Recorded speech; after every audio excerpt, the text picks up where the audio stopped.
AI की दुनिया में ना हर दिन कुछ नया हो रहा है और आज हम बात करने वाले हैं एक ऐसी ही कमाल की टेक्नोलॉजी की जो आवाज़ की दुनिया में सच में क्रांति ला रही है। एक ऐसा टूल जो शायद कंटेंट बनाने का तरीका ही बदल दे।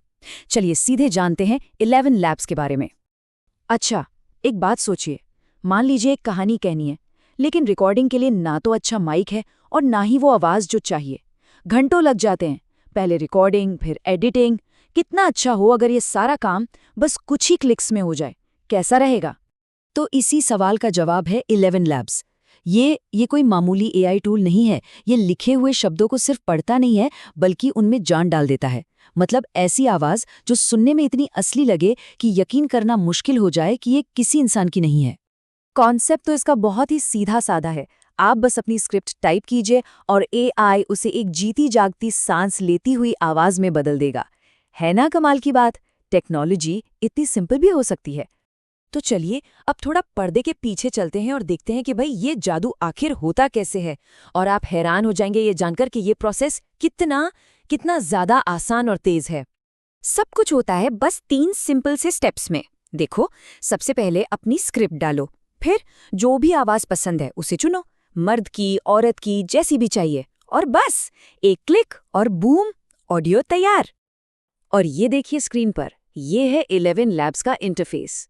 देख रहे हैं कितना साफ सुथरा है?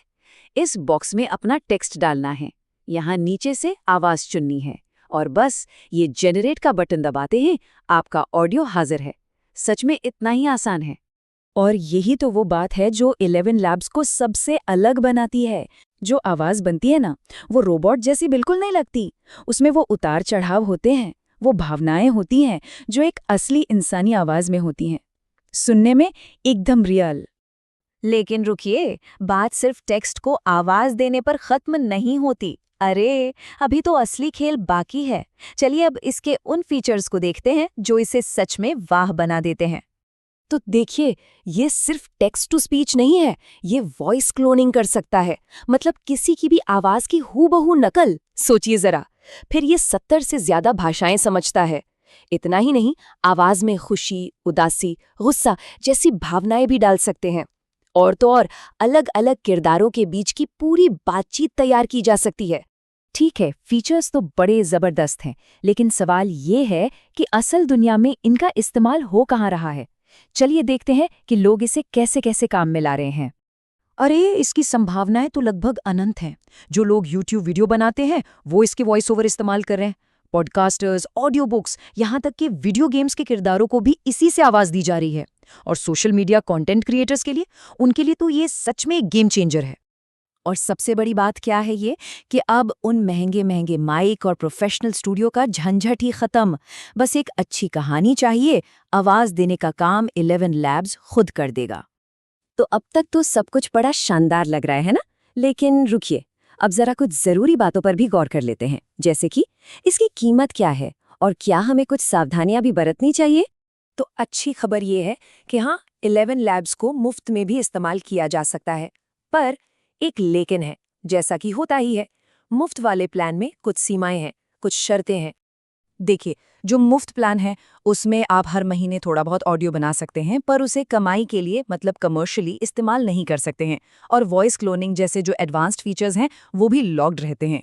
वहीं दूसरी तरफ जो पेड प्लान्स हैं उनमें ज्यादा ऑडियो बनाने को मिलता है, कमाई करने की भी इजाजत होती है, और सारे के सारे फीचर्स अनलॉक हो जाते हैं। और अब एक बहुत ही जरूरी बात, ये जो वॉइस क्लोनिंग है ना, ये एक बेहद शक्तिशाली चीज है। जितनी ये काम की है, गलत हाथों में पड़ जाए तो उतनी खतरनाक भी हो सकती है। सोचिए, इसका इस्तेमाल गलत खबरें फैलाने या किसी के साथ धोखा करने के लिए भी तो हो सकता है। इसलिए इसका जिम्मेदारी से इस्तेमाल करना ये हम सबकी जिम्मेदारी बनती है।